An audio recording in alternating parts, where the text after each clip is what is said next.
In the ancient lands of Greece and Troy, a war had been raging for 10 long years. The Greeks, led by King Agamemnon, had laid siege to the city of Troy, seeking to avenge the abduction of Helen, the wife of Menelaus, by the Trojan prince Paris. The city of Troy, with its high walls and brave warriors, had withstood the Greek assault, and the war had reached a stalemate. Neither side could gain the upper hand, and the siege dragged on, causing immense suffering and loss of life on both sides. The Greeks, frustrated by their inability to breach the city's defenses, began to despair. They had fought bravely and fiercely, but the Trojans remained steadfast. The city's defenses were too strong. The Trojans, led by King Priam and his son Hector, had repelled every attack, their warriors fighting with unyielding determination. The Greeks, despite their numerical superiority and the presence of heroes like Achilles and Odysseus, could not find a way to break the deadlock. It was in this moment of desperation that the idea of the Trojan Horse was born. A plan that would require not just strength and courage, but also cunning and deception. The idea of the Trojan Horse was not born out of thin air, but from the minds of the Greeks' most cunning strategists. Among them was Odysseus, the king of Ithaca, known for his wit and resourcefulness. Odysseus had been observing the Trojans closely, studying their strengths and weaknesses, and he had noticed something crucial. The Trojans were proud and confident, perhaps too much so. He saw an opportunity to exploit this pride and devised a plan that would turn the tide of the war in the Greeks' favor. Odysseus proposed to build a giant wooden horse, large enough to hold a contingent of Greek soldiers inside. The horse would be presented as a gift to the Trojans, a symbol of the Greeks' apparent surrender and retreat. The Trojans, believing they had won the war, would bring the horse inside their city walls, unaware of the danger hidden within. Once inside, the Greek soldiers would emerge from the horse under the cover of night and open the city gates for the rest of the Greek army, catching the Trojans by surprise. The plan to build the Trojan horse was met with both excitement and skepticism among the Greeks. Some, like Odysseus, saw it as a brilliant stratagem that could finally break the stalemate and bring the war to an end. Others, however, were wary of the risks involved. What if the Trojans saw through the deception? What if the soldiers inside the horse were discovered before they could carry out their mission? The stakes were high, and the Greeks knew that failure could mean the end of their campaign. Despite the risks, the Greeks decided to proceed with the plan. They saw it as their best chance to outmaneuver the Trojans and bring the long and devastating war to a close. The construction of the Trojan horse began in secret, with the Greeks' most skilled craftsmen working tirelessly to build a structure that would be both convincing and functional. The horse would need to be large enough to hold the soldiers, yet believable as a gift to the Trojans. The Greeks knew that the success of their plan hinged on the Trojans' acceptance of the horse, and they spared no effort in ensuring that it was as impressive and deceptive as possible. The construction of the Trojan horse was a monumental task, requiring the skills and efforts of the Greeks' finest craftsmen. Under the guidance of Odysseus and the master builder Epeius, the Greeks set to work, using the best materials they could find. The horse was to be made of wood, with a hollow interior large enough to accommodate a contingent of soldiers.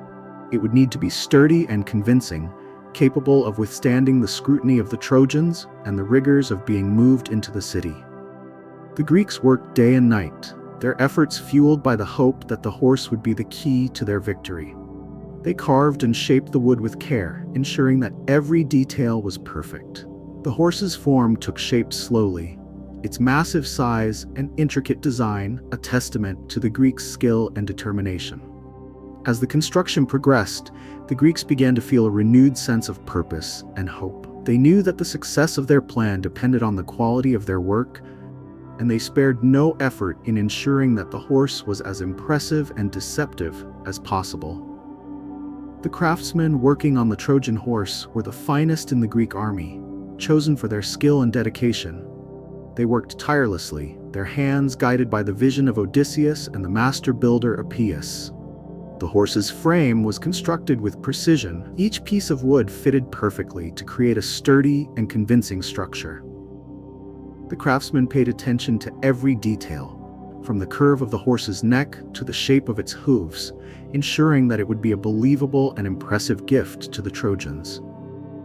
As the days passed, the horse began to take on a life of its own, its form emerging from the wood with a sense of majesty and power. The craftsmen worked with a sense of urgency, knowing that the success of the Greeks' plan depended on their efforts. They carved intricate patterns into the wood, adding a touch of artistry to the horse's design. The interior was hollowed out carefully, creating a space large enough to accommodate the soldiers who would hide inside. The craftsmen knew that the horse would need to be convincing not just in appearance, but also in function, and they spared no effort in ensuring that it was as perfect as possible. With the Trojan horse nearing completion, the Greeks turned their attention to preparing the soldiers who would hide inside. A select group of the bravest and most skilled warriors was chosen for the task, men who were known for their courage and resourcefulness. They would need to remain hidden inside the horse for an extended period, waiting for the right moment to emerge and carry out their mission. The soldiers were briefed on the plan and the risks involved. They knew that the success of the Greek strategy depended on their ability to remain undetected and to act swiftly and decisively when the time came. The soldiers were armed with weapons and provisions, prepared to endure the confined space and the uncertainty of their situation. The Greeks knew that the soldiers' bravery and determination would be crucial to the success of their plan, and they placed their trust in the men who would carry out this daring mission. With the Trojan horse finally completed, the Greeks prepared to put the next phase of their plan into action. Under the cover of night, they carefully positioned the massive wooden structure outside the gates of Troy, ensuring it was visible and enticing to the Trojan sentries who watched from the city walls. The horse stood tall and proud, a seemingly innocent gift left behind by the Greeks. The Greek army, led by Odysseus and Agamemnon, began to stage their departure. They dismantled their camp, loaded their ships, and made a show of sailing away from the shores of Troy. The soldiers moved with deliberate slowness, ensuring that their actions were visible to the Trojan sentries who watched from the city walls. The goal was to convince the Trojans that the Greeks had finally given up after 10 long years of siege and were retreating in defeat. As the Greek ships set sail, the soldiers hidden inside the Trojan horse braced themselves for the long wait ahead. They had been carefully selected for their bravery and stealth, and they understood the critical role they played in the success of the plan. Armed with weapons and provisions, they settled into the cramped interior of the horse, ready to endure the discomfort and uncertainty of their concealment. The Greeks knew that the soldiers of Fez' bravery and determination would be crucial to the success of their plan, and they placed their trust in the men who would carry out this daring mission.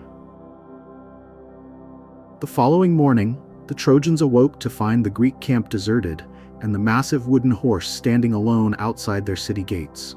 The sight was both intriguing and perplexing. The Trojans, led by King Priam and his advisors, gathered to discuss this unexpected development. They approached the horse with a mixture of curiosity and caution, unsure of what to make of the Greeks' apparent retreat and the strange gift left behind. The Trojans circled the horse, examining its intricate carvings and impressive size. They marveled at the craftsmanship and debated the significance of the gift. Some saw it as a tribute to the gods, a symbol of the Greeks' admission of defeat. Others were more skeptical, wondering if the horse could be a trap designed to lure the Trojans into a false sense of security. The debate among the Trojans was heated, with opinions divided on how to proceed. As the day wore on, the debate among the Trojans grew more intense. Some argued that the horse should be brought inside the city walls as a trophy of their victory, a testament to their endurance and the Greeks' failure. Others, including the priest Laocoon, warned against accepting the gift, fearing that it could be a ruse. Laocoon famously declared, "Beware of Greeks bearing gifts," urging the Trojans to be wary of the horse and the potential danger it represented. Despite Laocoon's warnings, many Trojans were swayed by the allure of the horse and the desire to claim victory over the Greeks. They saw the horse as a symbol of their triumph and a means to honor the gods who had favored them in the war. The debate raged on, with the Trojans torn between their pride and their caution, unsure of which path to take. After much deliberation, the Trojans finally reached a consensus. King Priam, swayed by the majority of his advisors and the desire to claim a tangible symbol of their victory, decided to bring the horse inside the city walls. The Trojans, filled with a sense of triumph and relief, began to make preparations to move the massive structure into their city. The decision was met with both excitement and trepidation. Those who had advocated for bringing the horse inside saw it as a moment of celebration and vindication, a chance to honor their victory and the favor of the gods. Others, however, remained uneasy, haunted by Laocoon's warnings and the lingering doubt that the horse could be more than it seemed. With great effort, the Trojans began the arduous task of moving the Trojan horse into their city. They used ropes and pulleys to carefully maneuver the massive structure through the city gates, their muscles straining with the weight of the wooden beast. The horse was slowly and steadily pulled into the heart of Troy, where it was placed in a position of honor, a testament to the Trojans' perceived victory. As the horse was moved into place, the Trojans gathered around it, marveling at its size and craftsmanship. They celebrated their apparent triumph, believing that the long and devastating war had finally come to an end. The city of Troy was filled with a sense of relief and jubilation, as the Trojans looked forward to a future free from the threat of the Greek army. With the Trojan horse safely inside the city walls, the Trojans began to celebrate their victory in earnest. They held feasts and festivals, honoring the gods and giving thanks for their deliverance from the Greeks. The city was alive with music, dancing, and revelry, as the Trojans indulged in the euphoria of their perceived triumph. The celebrations continued into the night, with the Trojans drinking and making merry, their guard lowered by the belief that the war was finally over.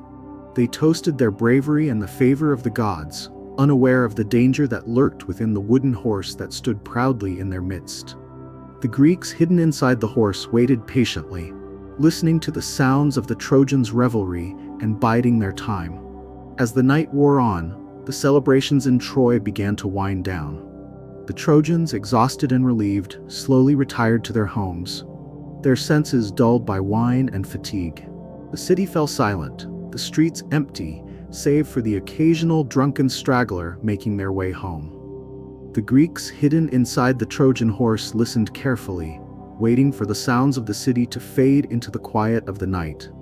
They knew that their moment to strike was drawing near, and they prepared themselves for the crucial task that lay ahead. The success of their mission depended on their ability to emerge from the horse undetected and open the city gates for the rest of the Greek army, which lay in wait nearby. Inside the Trojan horse, the Greek soldiers waited in tense anticipation. They had endured the cramped and uncomfortable conditions for hours, listening to the sounds of the Trojans' celebrations and the gradual quieting of the city. Now, as the night deepened, they prepared to make their move. The soldiers checked their weapons and gear, ensuring that everything was in order. They communicated in hushed whispers, coordinating their plan of action. The leader of the group, a seasoned warrior named Sinon, gave the final instructions, reminding his comrades of the importance of their mission and the need for stealth and swiftness. The fate of the war and the city of Troy rested on their shoulders, and they knew that they could not afford to fail. As the city of Troy fell into a deep and peaceful slumber, the Greeks hidden inside the Trojan horse knew that their moment had finally arrived. They listened carefully, ensuring that the streets were silent and that no Trojan sentries were nearby. With a nod from Sinon, the soldiers began to carefully and quietly emerge from their hiding place within the horse. One by one, they slipped out of the horse's belly, their movements silent and deliberate. They scanned the surrounding area, their eyes adjusting to the dim light of the night. The city lay still and quiet, the Trojans unaware of the impending danger. The Greeks, their hearts pounding with anticipation and determination, prepared to carry out the final phase of their plan, knowing that the success of their mission would change the course of the war and the fate of Troy forever. With the Greeks now fully emerged from the Trojan horse, they moved swiftly and silently towards the city gates.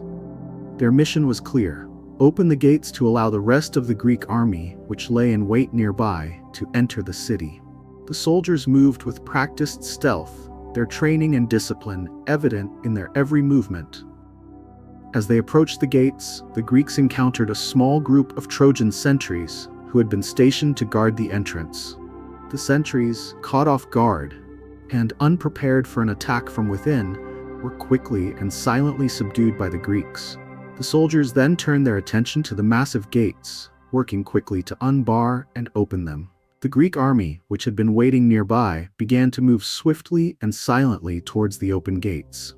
Led by Agamemnon and the other commanders, the soldiers entered the city, their weapons at the ready. The Trojans, still deep in slumber, were unaware of the silent invasion taking place within their walls. The Greeks moved with purpose, their long-awaited moment of victory finally within reach. As the Greek army poured into the city, they moved with swift and silent efficiency. The soldiers, led by their commanders, spread out through the streets of Troy, securing key positions and ensuring that the Trojans remained unaware of their presence for as long as possible. The element of surprise was crucial to the success of their plan, and the Greeks were determined to maintain it for as long as they could. The city of Troy, which had withstood the Greek siege for 10 long years, now lay vulnerable and exposed. The Greeks moved through the streets, their hearts pounding with the thrill of impending victory. They knew that the fall of Troy was within their grasp, and they were determined to see their mission through to the end.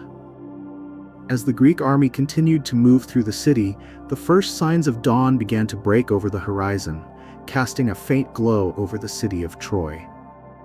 As the light grew stronger, the Greeks knew that their window of surprise was closing. They began to move more openly, their presence in the city becoming more apparent. The sounds of their movements and the clatter of their weapons echoed through the streets, finally rousing the Trojans from their slumber. The Trojans awoke to a city in chaos, the realization of the Greek invasion dawning on them with horror. The streets, once quiet and peaceful, were now filled with the sounds of battle and the shouts of the Greek soldiers. The Trojans, caught off guard and unprepared, scrambled to defend their city, their dreams of victory and celebration shattered by the harsh reality of the Greek deception.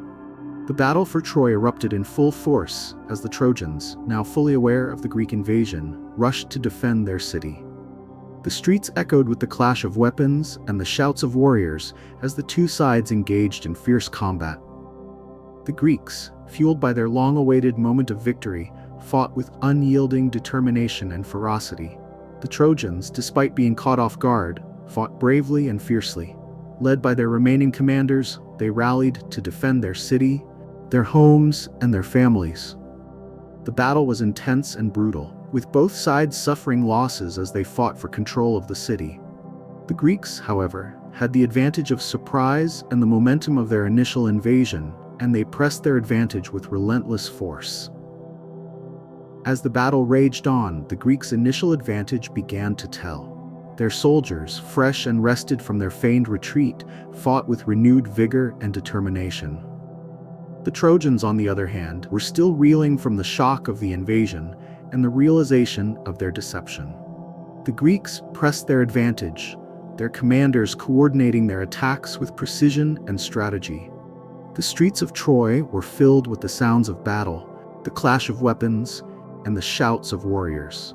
The Greeks, led by Agamemnon and their other commanders, fought with unyielding determination, their long years of siege and frustration finally finding an outlet in this decisive battle. The Trojans, despite their bravery and skill, found themselves increasingly overwhelmed by the Greek onslaught. Despite the Greeks' initial advantage, the Trojans were not ready to concede defeat. Led by their remaining commanders and inspired by the defense of their homes and families, they fought back with fierce determination. The battle for Troy intensified as the Trojans rallied, their warriors fighting with the desperation of those who had everything to lose. The streets of Troy became a battleground, with both sides fighting with unyielding ferocity. The Greeks, determined to secure their victory, pressed their advantage with relentless force. The Trojans, inspired by the defense of their city, fought back with equal determination. The battle was brutal and intense, with both sides suffering losses as they fought for control of the city. As the battle raged on, the tide began to turn in favor of the Greeks. Their initial advantage, combined with their relentless determination and the coordination of their commanders, began to overwhelm the Trojan resistance. The Trojans, despite their bravery and skill, found themselves increasingly outmatched and outmaneuvered by the Greek forces. The streets of Troy echoed with the sounds of battle, the clash of weapons, and the shouts of warriors. The Greeks, sensing their impending victory, fought with renewed vigor and determination. The Trojans, despite their fierce resistance, began to falter under the relentless Greek onslaught. The battle for Troy was reaching its decisive moment, and the Greeks were determined to secure their long-awaited victory. With the Trojan resistance faltering, the Greeks pressed their advantage, securing their control over the city. The streets of Troy, once a battleground, began to fall silent as the Trojans were overwhelmed and defeated. The Greeks, led by Agamemnon and their other commanders, moved swiftly to secure key positions and consolidate their victory. The fall of Troy was complete, and the Greeks stood victorious after 10 long years of siege and battle. The city, once a symbol of Trojan pride and resilience, now lay in the hands of the Greeks. The soldiers, exhausted but triumphant, began to celebrate their hard-won victory, their long years of struggle and sacrifice finally bearing fruit. In the wake of their victory, the Greeks began the grim task of dealing with the aftermath of the battle. The streets of Troy were littered with the bodies of the fallen, both Greek and Trojan. The Greeks moved through the city, tending to their wounded and honoring their fallen comrades. The Trojans, defeated and demoralized, began to emerge from their homes, the reality of their loss and the destruction of their city sinking in. The Greeks, led by their commanders, began to organize the plunder of the city. Troy, once a wealthy and prosperous city, was now a prize to be divided among the victors. The Greeks moved through the streets, seizing treasures and valuables, their victory tainted by the grim reality of war and its consequences. As the Greeks secured their victory and began to plunder the city, the fate of the Trojan royal family hung in the balance. King Priam, who had ruled Troy with wisdom and courage, was among the fallen, his life claimed in the brutal battle for the city. Queen Hecuba, his wife, was left to mourn the loss of her husband and the destruction of her city. The Greeks, led by Agamemnon, sought out the remaining members of the royal family, their fates sealed by the fall of Troy. Princess Cassandra, the daughter of Priam and Hecuba, was claimed by Agamemnon as a prize of war, her future uncertain and filled with dread. The other members of the royal family, including the princes and princesses, were either claimed as prizes or met with tragic ends, their lives forever altered by the fall of Troy. With the fall of Troy secured and the aftermath of the battle dealt with, the Greeks began to prepare for their return home. The war had been long and arduous, and the soldiers were eager to return to their families and their lives. The commanders, led by Agamemnon, began to organize the departure, ensuring that the spoils of war were fairly divided and that the army was ready for the journey ahead. The Greeks gathered their plunder, loading their ships with the treasures and valuables seized from the city. They tended to their wounded, ensuring that they were cared for and ready for the journey home. The soldiers, exhausted but triumphant, began to look forward to their return, their hearts filled with the hope of reunion and the promise of peace after the long years of war. As the Greeks prepared to set sail for home, they were unaware of the trials and tribulations that awaited them. The war had taken a toll on all who had fought in it, and the heroes of Greece were no exception. They returned home to a world forever changed by the fall of Troy, their lives and legacies shaped by the trials and tribulations of the long and devastating conflict. Among the Greek heroes, Odysseus, the cunning king of Ithaca, found himself facing a long and arduous journey home. The gods, particularly Poseidon, were angered by Odysseus's actions during the war, and the sea god vowed to make his journey home a long and treacherous one, filled with trials and tribulations that would test the hero's courage, wit, and endurance. As Odysseus and his crew set sail, they encountered a fierce storm sent by Poseidon. The waves crashed against their ship and the winds howled, making navigation treacherous. The crew struggled to keep the ship on course, their efforts hampered by the relentless storm. Odysseus, a skilled navigator, did his best to guide the ship through the tumultuous seas, but the storm was unyielding.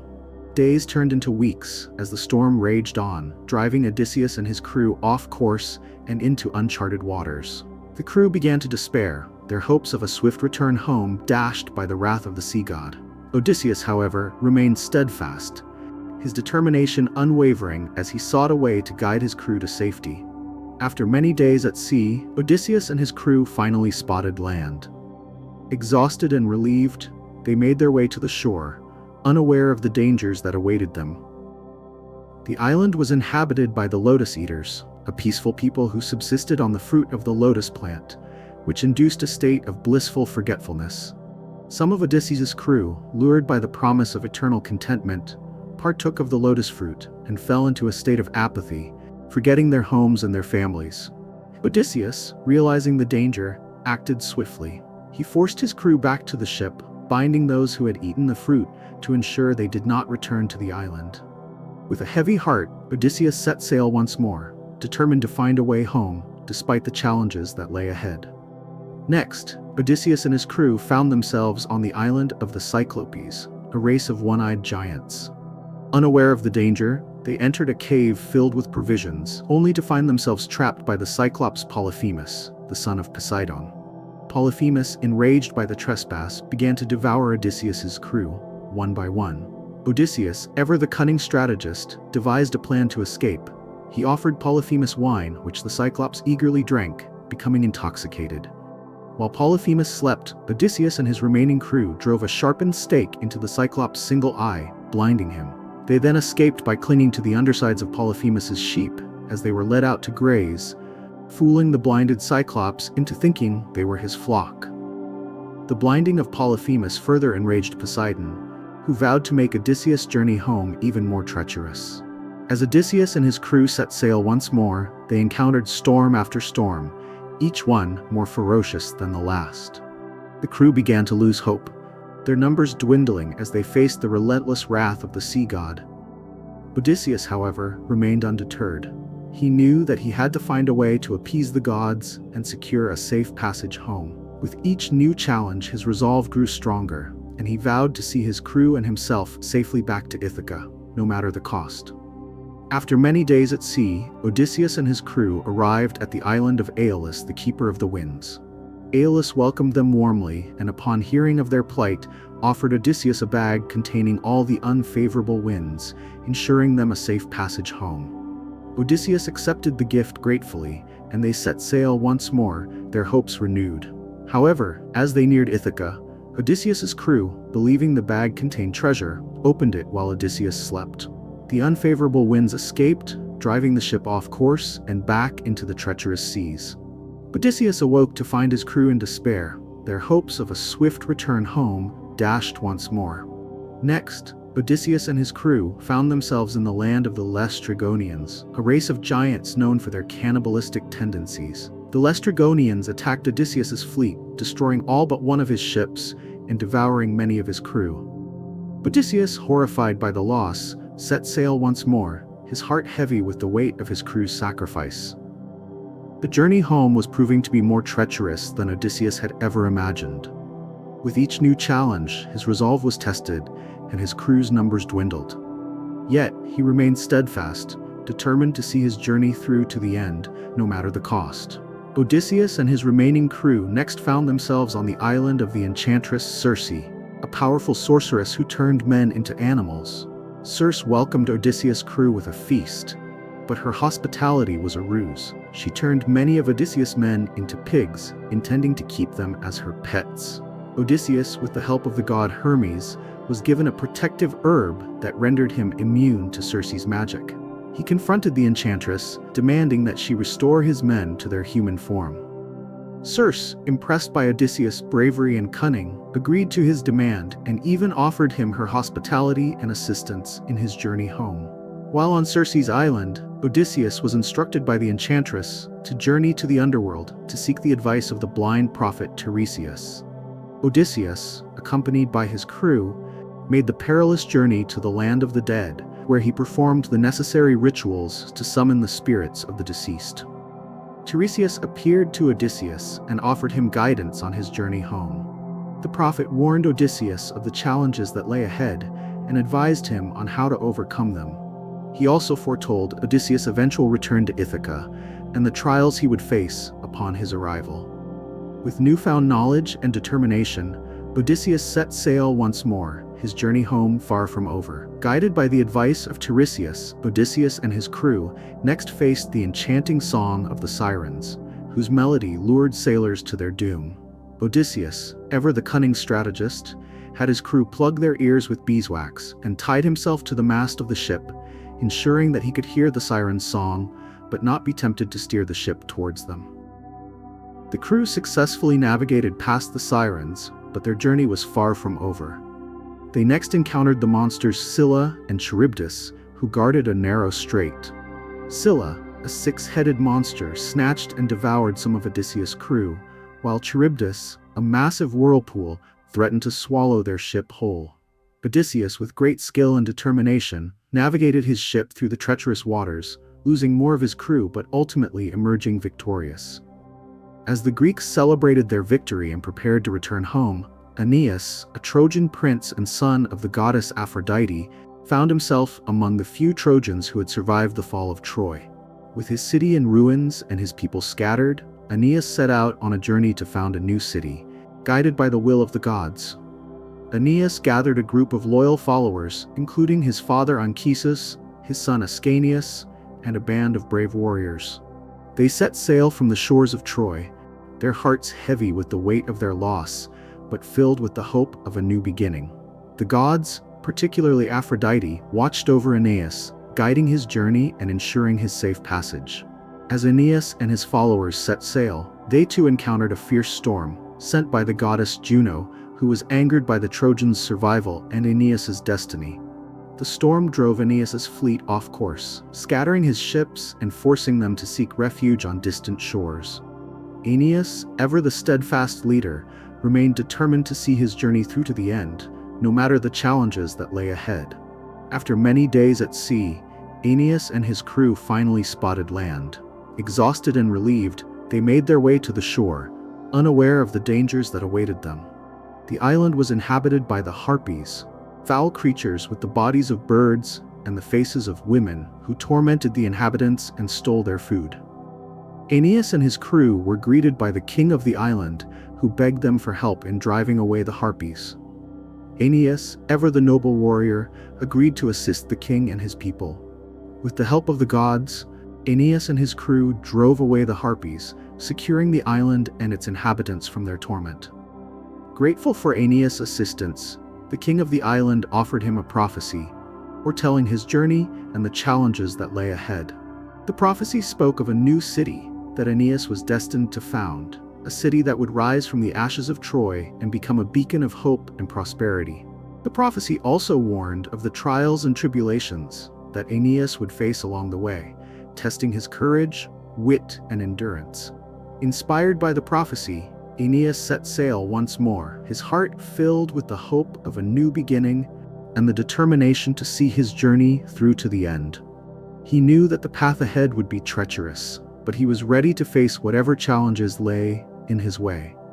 Guided by the prophecy and the will of the gods, Aeneas and his crew set sail for Carthage, a city founded by the Phoenician queen Dido. As they approached the shores of Carthage, they were greeted warmly by the queen, who offered them hospitality and assistance in their journey.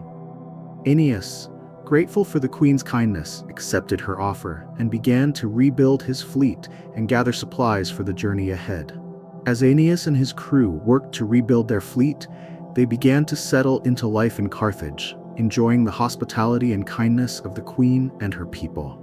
Aeneas, however, remained ever mindful of his destiny and the journey that lay ahead. He knew that he could not tarry long in Carthage, for his fate and the fate of his people depended on his ability to found a new city. The gods, sensing Aeneas' wavering resolve, sent a messenger to remind him of his destiny and the journey that lay ahead. Aeneas, ever the dutiful warrior, knew that he could not abandon his people or his fate. With a heavy heart, he prepared to set sail once more, leaving behind the love of Queen Dido and the comforts of Carthage. As the Greek heroes returned home, their fates began to unfold in various ways. Agamemnon, the king of Mycenae and leader of the Greek forces, returned home to a tragic end. His wife, Clytemnestra, and her lover, Odysseus, had conspired against him, seeking to usurp his throne and avenge the sacrifices he had made during the war. Upon his return, Agamemnon was greeted warmly by his wife, unaware of the treachery that awaited him. As he bathed, Clytemnestra and Odysseus struck, murdering the king and seizing control of the throne. The once great leader of the Greeks met a tragic and ignominious end, his legacy tarnished by the betrayal of those he trusted most. Menelaus, the king of Sparta and husband of Helen, also returned home, his journey far less treacherous than that of Odysseus or Aeneas. Upon his arrival in Sparta, Menelaus was reunited with his wife, their love and devotion to each other unwavering despite the trials and tribulations of the war. Together, they ruled Sparta, their reign marked by peace and prosperity. Menelaus, however, was not without his own challenges. The war had taken a toll on him, both physically and emotionally, and he struggled to come to terms with the loss and destruction that had been wrought in the name of his wife's honor. Yet he remained steadfast, his love for Helen and his duty to his people guiding him through the darkest of times. The fates of other Greek heroes were equally varied and complex. Some, like Nestor, the wise and aged king of Pylos, returned home to a peaceful and prosperous reign, their wisdom and experience guiding their people through the challenges of the post-war era. Others, like Diomedes, the brave and skilled warrior, found themselves wandering the Mediterranean, their fates uncertain, and their journeys filled with trials and tribulations. The war had taken a toll on all who had fought in it, and the heroes of Greece were no exception. They returned home to a world forever changed by the fall of Troy, their lives and legacies shaped by the trials and tribulations of the long and devastating conflict. The legacy of the heroes of the Trojan War would endure for generations to come, their stories passed down through the ages as tales of bravery, sacrifice, and the human condition. The war had forged a new era, one marked by the indomitable human spirit and the eternal struggle between victory and defeat, triumph and tragedy. The heroes of the war, their names etched in the annals of history, would be remembered and honored, their stories serving as a source of inspiration and reflection for future generations. The myths and legends that emerged from the Trojan War would shape the culture and history of the Mediterranean and beyond for generations to come.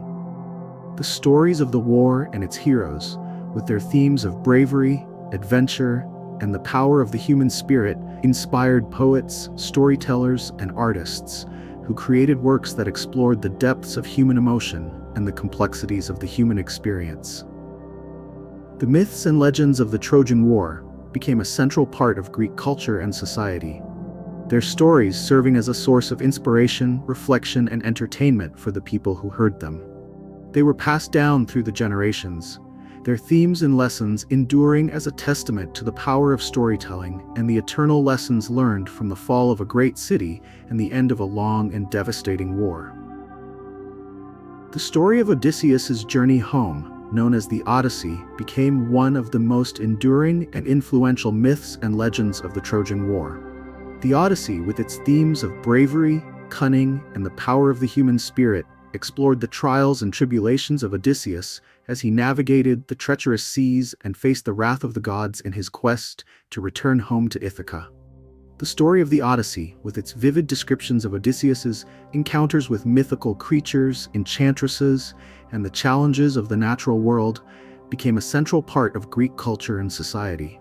It was passed down through the generations, its themes and lessons enduring as a testament to the power of storytelling and the eternal lessons learned from the fall of Troy and the end of the Trojan War.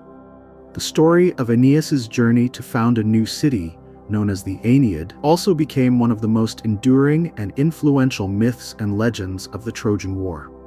The Aeneid, with its themes of destiny, duty, and the power of the human spirit, explored the trials and tribulations of Aeneas as he navigated the treacherous seas and faced the challenges of the natural world in his quest to found a new city and fulfill his destiny. The story of the Aeneid, with its vivid descriptions of Aeneas' encounters with mythical creatures, enchantresses, and the challenges of the natural world, became a central part of Greek culture and society. It was passed down through the generations, its themes and lessons enduring as a testament to the power of storytelling and the eternal lessons learned from the fall of Troy and the end of the Trojan War. The enduring legacy of the Trojan War and its myths and legends would shape the culture and history of the Mediterranean and beyond for generations to come. The stories of the war and its heroes, with their themes of bravery, sacrifice, and the human condition, inspired poets, playwrights, and artists who created works that explored the depths of human emotion and the complexities of the human experience. The legacy of the Trojan War became a shared heritage, one that transcended borders and languages, uniting people through the power of storytelling and the eternal lessons learned from the fall of a great city and the end of a long and devastating war. The myths and legends of the Trojan War, with their themes of strategy, deception, and the unpredictable nature of fate, would endure as a testament to the power of the human spirit and the eternal lessons learned from the trials and tribulations of its heroes. The impact of the Trojan War on Greek culture was profound and lasting. The war, with its themes of bravery, sacrifice, and the human condition, inspired a wealth of literary, artistic, and philosophical works that explored the depths of human emotion and the complexities of the human experience. The stories of the war and its heroes became a central part of Greek culture and society, their themes and lessons enduring as a testament to the power of storytelling and the eternal lessons learned from the fall of a great city. The impact of the Trojan War on Greek culture was marked by the emergence of new art forms, literary genres, and philosophical movements. The stories of the war and its heroes inspired poets, playwrights, and artists who created works that explored the themes of bravery, sacrifice, and the human condition. The legacy of the Trojan War became a shared heritage, one that transcended borders and languages, uniting people through the power of storytelling and the eternal lessons learned from the trials and tribulations of its heroes. One of the most enduring legacies of the Trojan War was the birth of tragedy as a literary genre. The stories of the war and its heroes, with their themes of bravery, sacrifice, and the human condition, inspired playwrights like Aeschylus, Sophocles, and Euripides to create works that explored the depths of human emotion and the complexities of the human experience. The tragedies of ancient Greece, with their focus on the struggles and triumphs of heroes like Odysseus, Aeneas, and Agamemnon, became a central part of Greek culture and society. They were performed in theaters across Greece, their stories serving as a source of inspiration, reflection, and catharsis for the audiences who watched them. The birth of tragedy as a literary genre was a testament to the power of storytelling and the eternal lessons learned from the fall of Troy and the end of the Trojan War. The fall of Troy and the end of the Trojan War gave rise to a wealth of myths and legends, passed down through the generations as tales of bravery, adventure, and the power of the human spirit. The stories of the war and its heroes, with their themes of strategy, deception, and the unpredictable nature of fate, inspired poets, storytellers, and artists who created works that explored the depths of human emotion and the complexities of the human experience. The myths and legends of the Trojan War became a central part of Greek culture and society, their stories serving as a source of inspiration, reflection, and entertainment for the people who heard them. They were passed down through the generations, their themes and lessons enduring as a testament to the power of storytelling and the eternal lessons learned from the fall of a great city and the end of a long and devastating war. The heroes, journeys that emerged from the Trojan War, with their twists and turns, their triumphs and tragedies, became a central part of Greek culture and society.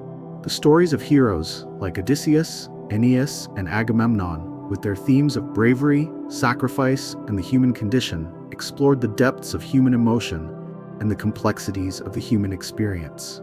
The heroes' journeys, with their vivid descriptions of encounters with mythical creatures, enchantresses, and the challenges of the natural world, became a source of inspiration and reflection for future generations.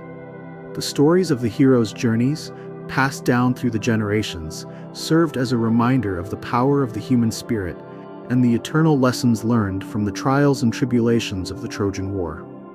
The Odyssey, the story of Odysseus' journey home, became one of the most enduring and influential myths and legends of the Trojan War. The Odyssey, with its themes of bravery, cunning, and the power of the human spirit, explored the trials and tribulations of Odysseus as he navigated the treacherous seas and faced the wrath of the gods in his quest to return home to Ithaca.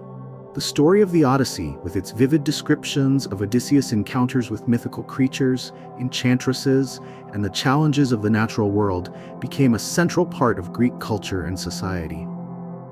It was passed down through the generations, its themes and lessons enduring as a testament to the power of storytelling and the eternal lessons learned from the fall of Troy and the end of the Trojan War. The Aeneid, the story of Aeneas' journey to found a new city, also became one of the most enduring and influential myths and legends of the Trojan War. The Aeneid, with its themes of destiny, duty, and the power of the human spirit, explored the trials and tribulations of Aeneas as he navigated the treacherous seas and faced the challenges of the natural world in his quest to found a new city and fulfill his destiny. The story of the Aeneid, with its vivid descriptions of Aeneas' encounters with mythical creatures, enchantresses, and the challenges of the natural world, became a central part of Greek culture and society. It was passed down through the generations, its themes and lessons enduring as a testament to the power of storytelling and the eternal lessons learned from the fall of Troy and the end of the Trojan War. The enduring legacy of the Trojan War and its myths and legends would shape the culture and history of the Mediterranean and beyond for generations to come. The stories of the war and its heroes, with their themes of bravery, sacrifice, and the human condition, inspired poets, playwrights, and artists who created works that explored the depths of human emotion and the complexities of the human experience. The legacy of the Trojan War became a shared heritage, one that transcended borders and languages, uniting people through the power of storytelling and the eternal lessons learned from the fall of a great city and the end of a long and devastating war. The myths and legends of the Trojan War, with their themes of strategy, deception, and the unpredictable nature of fate, would endure as a testament to the power of the human spirit and the eternal lessons learned from the trials and tribulations of its heroes. The impact of the Trojan War on Greek city-states was profound and lasting.